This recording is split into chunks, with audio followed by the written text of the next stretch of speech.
அடுத்ததாக பார்க்கக்கூடிய ராசிக்காரர்கள் சிம்ம ராசிக்காரர்கள்.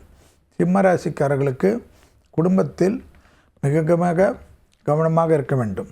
கணவனாக இருந்தால் மனைவியிடமும், மனைவியாக இருந்தால் கணவனிடமும் டோட்டல் சரணாகதி ஆவதே நன்மைகள் ஏற்படுத்தும்.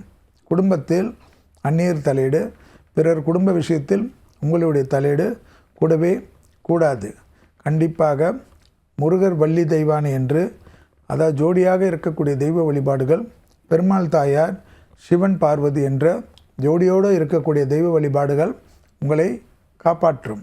தேக ஆரோக்கியத்தில் கண்டிப்பாக பாதவலி, அதேபோல் தலை சுற்றல் மட்டும் கவனமாக பார்த்து கொள்ள வேண்டும்.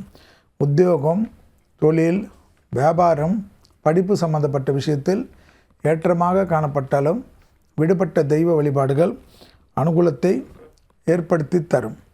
துணை அல்லது துணைவியாருடன் மனமிட்டு பேசி ஏதாவது ஒரு இடத்திற்கு நிம்மதியாக சென்று விட்டு வருவது, தெய்வ வழிபாடுகளோ சுற்றுலா இடமோ உறவினர் இடமோ என்று கொஞ்சம் மனதை லேசாக்குவதற்குண்டான முயற்சியில் ஈடுபடுவது சிம்மத்திற்கு நன்மை தரும்.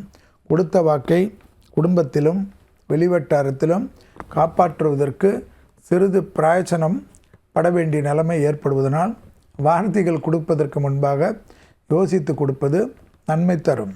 பெற்றோர் பெரியோர் அனுகூலமான அமைப்பு. அவர்களுக்கு எல்லா விஷயத்திலும் ஏற்றம் காணப்படுவதனால் அவர்கள் உங்களை தாங்கி பிடிக்கக்கூடிய அற்புதமான சூழ்நிலை ஏற்படும்.